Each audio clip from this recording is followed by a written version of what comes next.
Allah yang melampaui segala akal, kiranya itulah yang memelihara hati dan pikiran saudara-saudara dalam Kristus Yesus Tuhan kita.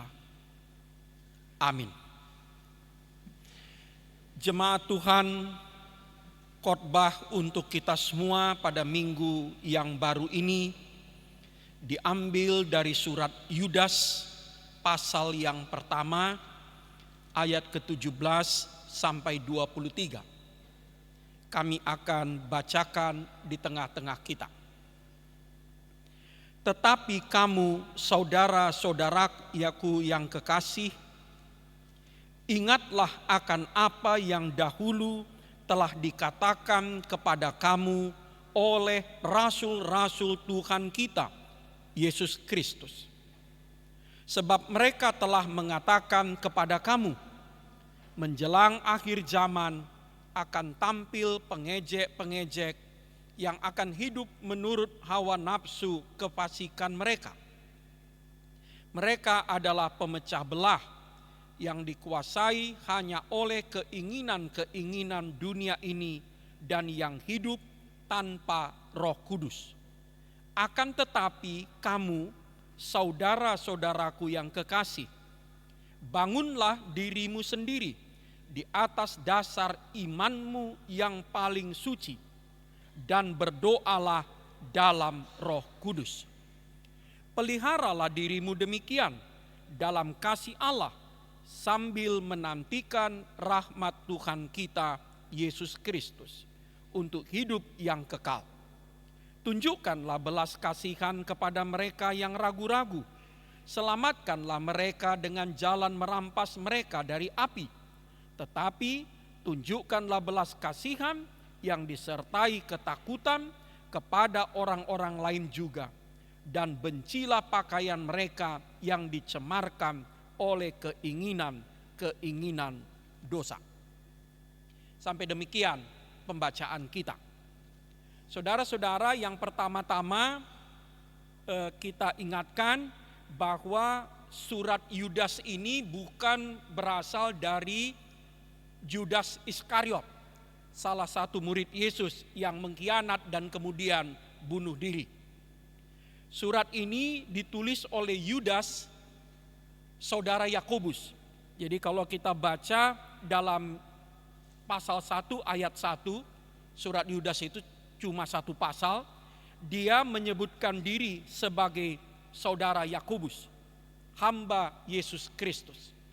Jadi nanti dalam Injil Markus juga Injil Lukas disebutkan bahwa ada saudara Yakobus, artinya saudara Yesus juga, bahwa yang bernama Yudas.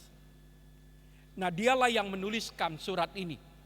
Nah, walaupun dia saudara Yesus, dia memposisikan dirinya, kalau kita baca tadi di pasal pertama ayat pertama, dia menyebutkan dirinya hamba Yesus Kristus. Nah, apa yang bisa kita petik dari surat yang sangat pendek, satu pasal 25 ayat? Ada 3 hal. Pertama, ayat 17. Ingatlah apa yang dahulu telah dikatakan kepada kamu oleh rasul-rasul Tuhan kita Yesus Kristus. Ingatlah apa yang telah dahulu dikatakan kepada kamu oleh rasul-rasul Tuhan kita Yesus Kristus. Nah, nanti di ayat 3 sebelumnya dia mengatakan kepada jemaatnya supaya kamu tetap berjuang mempertahankan iman yang telah disampaikan oleh rasul-rasul Tuhan Yesus Kristus kepada orang-orang kudus. Nah, rupanya kita mendapat kesan, Amang Inang. Jadi kalau kita baca surat Yudas itu pelan-pelan, kita dapat kesan rupanya mereka sedang diancam oleh para penyesat. Dan para penyesat itu, pembawa ajaran sesat itu menyusup, merasuk ke dalam kehidupan gereja. Jadi mirip seperti parasit yang masuk ke dalam tubuh dan merusak dari dalam. Nah, bentuk-bentuk penyesatan itu juga bisa kita baca di dalam surat Yudas itu. Nah, minimal kita dapat 3 atau 4 apa yang disebutkan ajaran sesat di sana. Yang pertama, Yudas 1 ayat 4b. Ada orang guru, pelayan-pelayan gereja yang menyalahgunakan kasih karunia Allah untuk kebebasan berbuat dosa. Jadi kebebasan anugerah Allah itu diselewengkan seakan-akan sebagai izin untuk berbuat dosa. Nah, mereka mengembangkan sebuah ajaran kita sudah dibebaskan Kristus, karena itu kita bebas secara moral tanpa batas sama sekali. Yang kedua, ajaran sesat itu yang kita lihat di ayat 4c. Ada guru-guru yang menyangkal Kristus sebagai satu-satunya Tuhan dan penguasa. Jadi mereka mungkin masih mengaku Yesus, mereka masih menyebut-nyebut nama Yesus, tapi mereka tidak mengakui Yesus sebagai Tuhan, penguasa yang berhak mengatur hidupnya. Jadi Yesus itu hanya dipuja sebagai tokoh yang luhur, tetapi tidak berhak mengatur hidup saya. Saya yang tentukan perilaku saya. Dan itu ajaran sesat. Nah, yang ketiga itu yang dikatakan di ayat 7 dan 8. Yaitu ada orang-orang yang mencemarkan tubuh mereka. Jadi pada waktu itu ada ajaran Gnostik Yunani yang memisahkan tubuh dan jiwa.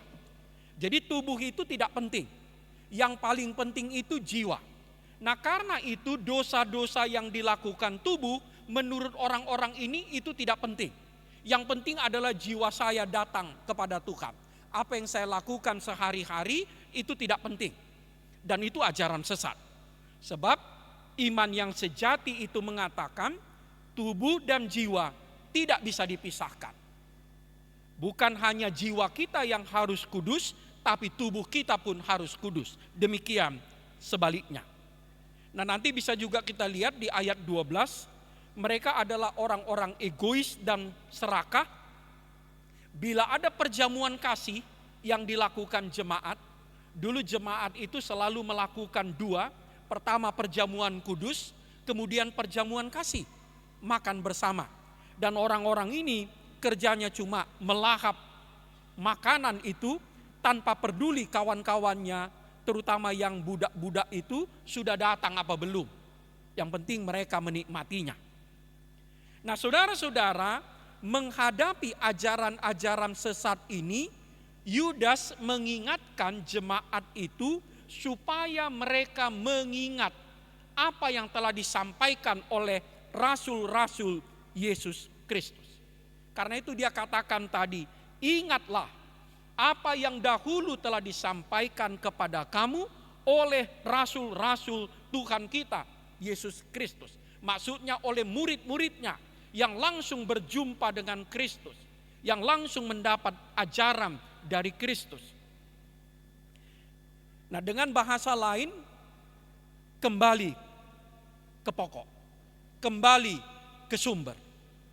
Pesan ini sangat relevan bagi kita juga sekarang gereja yang hidup di era medsos, hidup di era artificial intelligence yang salah satu ditandai dengan banjir informasi, banjir pengetahuan, termasuk pengetahuan keagamaan, termasuk informasi kerohanian. Jadi saudara dan saya sekarang di era medsos dan AI dibanjiri oleh informasi termasuk tentang pengetahuan keagamaan. Nah, bagaimana kita menghadapinya? Bagaimana kita memilah-milahnya? Ini benar atau salah? Ini bertanggung jawab atau tidak bertanggung jawab? Nasihat Yudas, ingatlah apa yang telah dikatakan rasul-rasul kepada kita. Nah, kalau kita terjemahkan artinya, menghadapi banjir informasi, menghadapi ajaran sesat,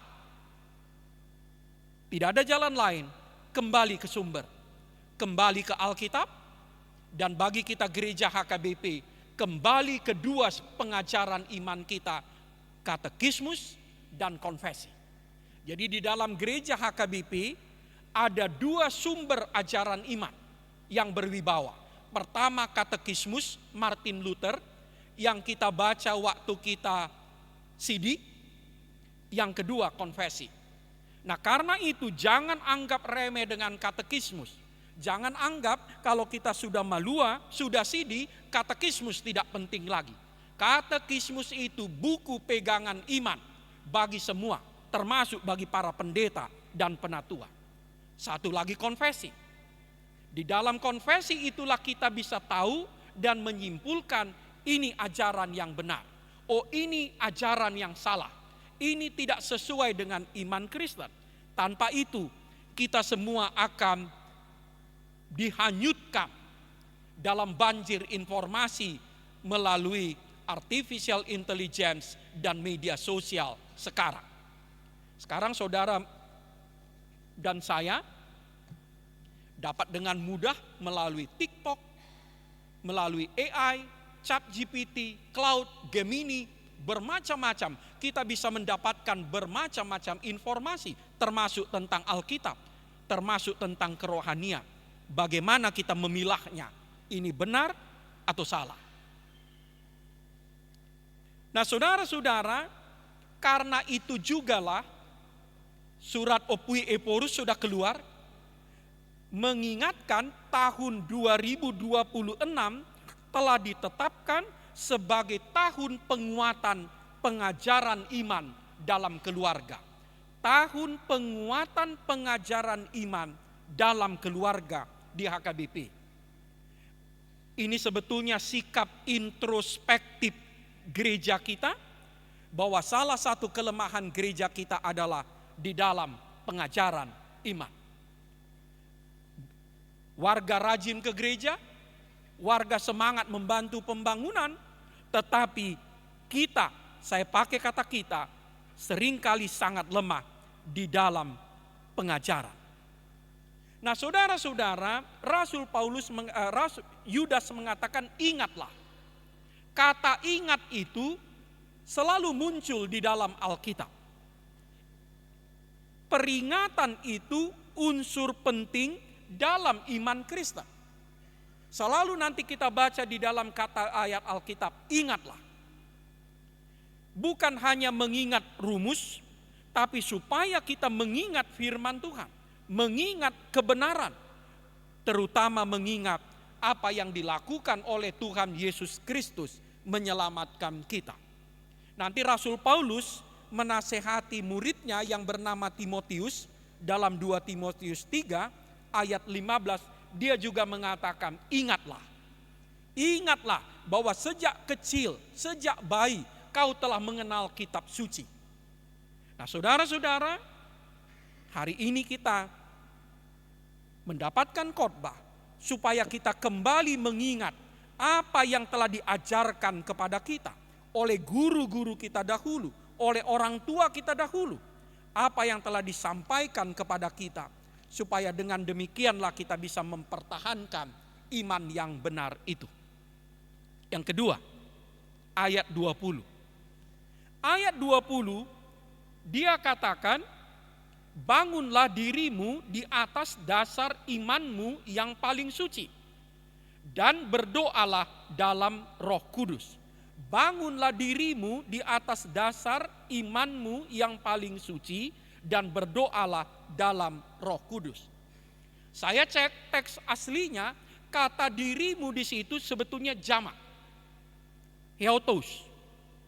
Nah karena itu ini harusnya diterjemahkan bukan hanya bangunlah dirimu sendiri, tapi bangunlah dirimu bersama-sama. Bangunlah komunitas, bangunlah persekutuan di atas dasar iman yang paling suci. Iman itu adalah dasar.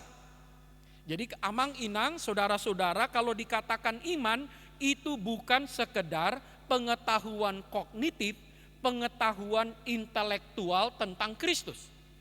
Iman adalah relasi, hubungan yang dalam dengan Kristus yang mati dan bangkit. Iman adalah relasi, hubungan yang intim, yang kukuh, mendalam dengan Kristus yang mati dan bangkit. Dan bangunlah di atas relasi itu dirimu, persekutuan. Jadi relasi dengan Kristus yang mati dan bangkit itulah dasar kehidupan kita dan fondasinya, dan kemudian kita diminta membangun diri kita di atas fondasi yang kukuh itu. Dan kita harus membangunnya dengan sengaja, dengan tekun, dengan sungguh-sungguh, dengan berkelanjutan. Saudara-saudara, benar keselamatan kita adalah anugerah dan pekerjaan Allah. Pembenaran dan pengudusan kita adalah anugerah dan pekerjaan Allah. Namun saudara dan saya sebagai orang-orang yang telah diselamatkan, orang-orang yang telah dikuduskan dan dibenarkan, diminta aktif membangun di atas iman kepada Kristus itu. Nanti nada yang sama kalau kita baca surat 2 Petrus sejaman dengan surat Yudas, 2 Petrus 1 ayat 5 sampai 8, di sana dikatakan iman itulah titik pangkalnya. Iman itulah titik tolaknya. Tetapi kita harus menambahkan kepada iman itu kebajikan. Kita harus tambahkan lagi kepada kebajikan itu pengetahuan. Kita harus tambahkan lagi kepada pengetahuan itu penguasaan diri. Kita harus tambahkan lagi kepada penguasaan diri itu ketekunan. Kita harus tambahkan lagi kepada ketekunan itu kesalehan. Dan kita harus tambahkan lagi kepada kesalehan itu kasih kepada saudara. Dan tambahkan lagi kasih kepada semua orang. Apa yang terjadi bila saudara memiliki iman, saudara dan saya memiliki iman, memiliki kebaikan, memiliki pengetahuan, memiliki penguasaan diri, ketekunan, kesalehan dan kasih. Kita akan berhasil, kita akan menjadi berhasil dalam pengenalan kita akan Kristus. Nah, jika dibuat sebaliknya dengan kalimat negatif, jika kita hanya punya iman, apalagi tak punya, tapi tidak punya pengetahuan, tidak punya kebaikan, tidak punya ketekunan, tidak punya kesalehan, tidak punya kasih, kita akan menjadi picik. Kita akan gagal mengenal Kristus, Tuhan kita itu. Nah, karena itu saudara-saudara, kita diingatkan pagi ini melalui surat Yudas, kita punya tugas membangun diri kita, membangun persekutuan kita, komunitas kita, di atas dasar iman kepada Kristus itu. Menjadikan relasi kita dengan Yesus yang mati dan bangkit itu sebagai fondasi, dan kemudian membangun di atasnya dengan sungguh-sungguh. Saudara-saudara, introspeksi. Gereja kita HKBP sangat aktif, semangat, antusias membangun secara fisik. Tapi kita harus lebih semangat lagi untuk membangun kerohanian, membangun komunitas dan persekutuan kita. Sebab seringkali kita mau menghabiskan waktu, energi, dana untuk membangun gereja secara fisik, namun kita, saudara dan saya lupa dan kita mengabaikan pembangunan manusia, pembangunan persekutuan dan pembangunan karakter kita sebagai murid Kristus. Nah, karena itu saudara-saudara, ketika kita mengatakan bangunlah, itu artinya tentu tidak sekali jadi. Itu membutuhkan waktu, membutuhkan proses, membutuhkan ikhtiar. Jangan anggap remeh dengan ibadah minggu. Jangan anggap remeh dengan partangyangan lunggu. Saudara-saudara, minggu depan kita akan tutup rangkaian partangyangan lunggu dan kategorial. Mari kita evaluasi. Berapa persen anggota jemaat HKBP Ciputat yang tekun mengikuti ibadah lunggu? Adakah 50%? Atau cuma 30%? Atau jangan-jangan kurang dari sana? Saudara-saudara, baiklah kita sadarkan kita tidak ada pembangunan iman yang instan atau seketika. Kalau Yudas katakan bangunlah persekutuanmu, bangunlah dirimu di atas dasar iman yang paling suci. Kita butuh waktu, kita butuh ketekunan, kita butuh proses. Dan salah satu pembangunan iman itu melalui pertangyangan lunggu, minggu demi minggu. Saya termasuk teolog yang tidak percaya ada iman yang dibangun dengan satu kali KKR raksasa. Saya tidak percaya ada iman yang bisa dibangun dengan satu kebaktian raksasa. Iman itu dibangun melalui kebaktian demi kebaktian, pengajaran demi pengajaran, persekutuan demi persekutuan. Dan mari kita jadikan semua momen, bergereja kita di Ciputat ini, apakah itu ibadah minggu, pertangyangan lunggu, PA kategorial, sebagai momentum untuk membangun karakter, membangun persekutuan, membangun gereja yang sesungguhnya. Nah, ada anak kalimat tadi kita baca di ayat 20, dan berdoalah dalam Roh Kudus. Kita menemukan kata yang sama paling sedikit di 3 atau 4 ayat Alkitab yang lain. Di Efesus 6 ayat 18. Di sana juga kita diminta berdoa di dalam Roh Kudus. Di 1 Korintus 14 sampai 15 kita diminta berdoa dengan roh dan akal budi. Di Yohanes 4 ayat 23 dan 24 kita diminta berdoa dalam roh dan kebenaran. Dan di dalam Roma 8 ayat 26, kalau di sini terbalik, roh yang berdoa untuk kita. Nah, apa artinya berdoa dalam roh? Berdoa kepada Allah dengan perantaraan Kristus dan dalam bimbingan Roh Kudus. Jadi saudara-saudara, kalau dikatakan berdoa dalam roh, bukan berdoa memakai bahasa roh, tapi berdoa kepada Allah dengan perantaraan Kristus dan di dalam bimbingan Roh Kudus. Yang ketiga, ayat 23. Ingatkanlah sesamamu yang melakukan kesalahan, tapi tetap jaga kekudusan dirimu sendiri. Jadi kalimat itu kalau mau diringkas, ingatkanlah saudaramu yang melakukan kesalahan, tapi jaga dirimu agar tetap kudus.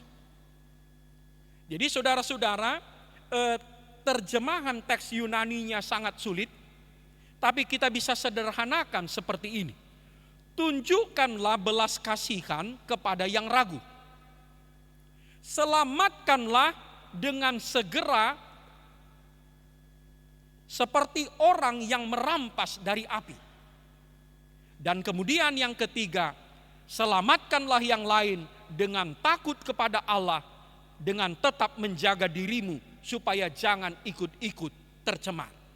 Jadi ada 3, menunjukkan belas kasihan kepada yang ragu, merampas yang sudah terbakar, karena kalau ada orang terbakar gak boleh lama-lama ditunggu, mesti diambil, dicabut, dirampas dari api. Dan yang ketiga, menyelamatkan orang sambil tetap menjaga diri kita supaya kita tidak ikut melakukan kesalahan yang sama. Nah, yang terakhir ini itu dikatakan Paulus dalam Galatia 6 ayat 1.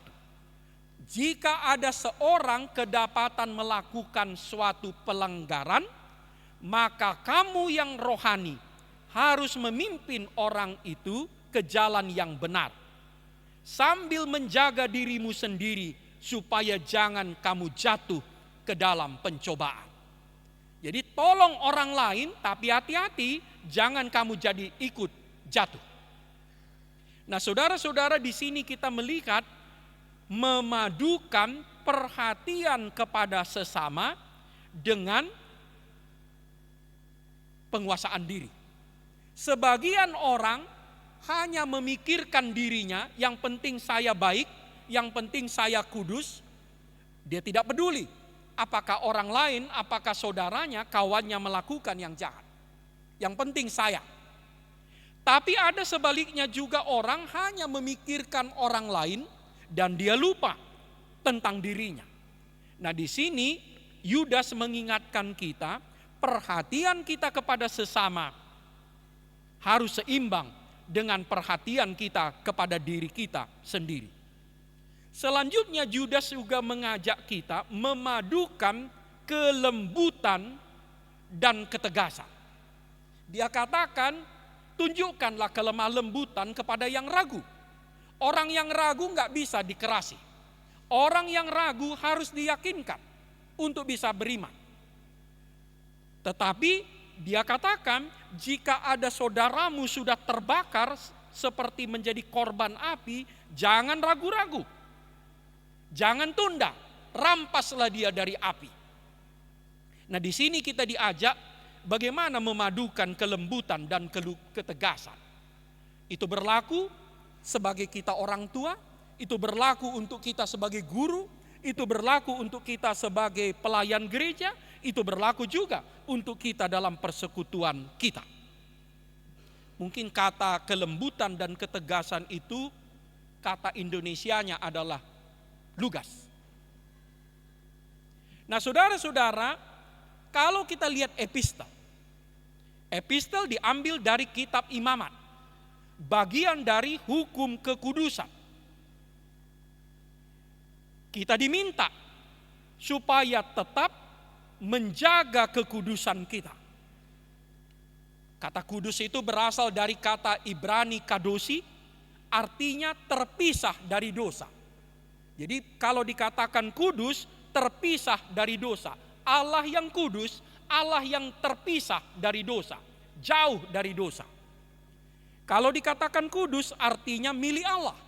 Kamu adalah gereja yang kudus, kamu adalah milik Allah. Nah, karena kita milik Allah, kita bukan milik iblis. Kita bukan milik dunia ini. Selanjutnya kata kudus itu adalah mencontoh karakter Allah. Hendaklah kamu kudus seperti aku kudus, kata Tuhan. Mari kita contoh karakter dan sifat Allah itu. Dan terakhir kata kudus itu, hidup dalam hadirat Allah. Jadi saudara dan saya bayangkan, kita hidup di depan Tuhan. Bagaimanalah kita berperilaku, bagaimanalah kita bersikap jika Tuhan itu ada di depan mata kita. Dan itu bukan hanya hari Minggu di gereja, tapi dalam kehidupan sehari-hari, dalam kehidupan sosial dan budaya kita, dalam kehidupan bisnis kita. Kita diminta untuk hidup kudus dan tetap menjaga diri dan mengingatkan saudara supaya kembali kepada Allah yang kudus itu. Amin. Terima kasih Allah atas persekutuan kami di pagi hari ini. Engkau mengingatkan kami melalui surat Yudas, supaya kami, Tuhan, tetap mengingat apa yang telah disampaikan oleh rasul-rasul Kristus kepada kami, supaya kami tetap mengingat firman Tuhan. Kami tetap mengingat apa yang telah dilakukan Kristus untuk membebaskan, menyelamatkan, dan menguduskan kami, yaitu melalui kematian dan kebangkitannya. Supaya kami tetap mengingat ajaran iman yang sehat, yang benar, yang kami terima sejak kami kanak-kanak. Tuhan, bantulah kami, supaya kami tetap berpegang kepada Alkitab kami, kepada ajaran iman kami, katekismus dan pengakuan iman gerejamu, terutama untuk menghadapi era milenial, era medsos dan artificial intelligence yang ditandai dengan banjir informasi, termasuk banjir informasi keagamaan kepada kami, agar kami tidak hanyut dan tenggelam dan dibingungkan. Ya Tuhan, khotbah hari ini mengingatkan kami supaya kami, Tuhan, tetap menjaga kekudusan kami, supaya kami memperhatikan sesama kami, supaya kami bersikap lemah lembut kepada saudara-saudara kami yang masih dalam keraguan, tapi kami menunjukkan ketegasan kami untuk merampas saudara kami yang telah dimakan api. Tuhan, tolong kami. Berkatilah kami di minggu yang baru ini. Kami bersyukur kami bersama-sama dengan saudara-saudara kami dari sekolah Erenos. Tuhan, berkatilah anak-anak kami yang belajar di sekolah Erenos. Berkati saudara-saudara kami, para guru mereka. Biarlah mereka bertumbuh di dalam firman Tuhan, di dalam pengetahuan, dalam berbagai keahlian dan keterampilan. Jaga anak-anak kami Tuhan, lebih dari apa yang bisa mereka lakukan menjaga diri mereka. Kami juga berdoa Tuhan untuk keluarga kami masing-masing, untuk anak-anak yang Tuhan percayakan kepada kami yang masih kecil atau sudah masuk usia remaja atau bahkan masuk usia dewasa, yang tinggal bersama kami atau terpisah dari kami karena pendidikannya. Berkatilah, jagalah Tuhan anak-anak kami, tubuh jiwanya. Tuhan, kami berdoa juga bagi kehidupan rumah tangga kami. Bantulah kami selalu menyegarkan cinta kasih, perjanjian kasih dan kesetiaan kami. Ya Tuhan, kami juga berdoa bagi pekerjaan kami masing-masing.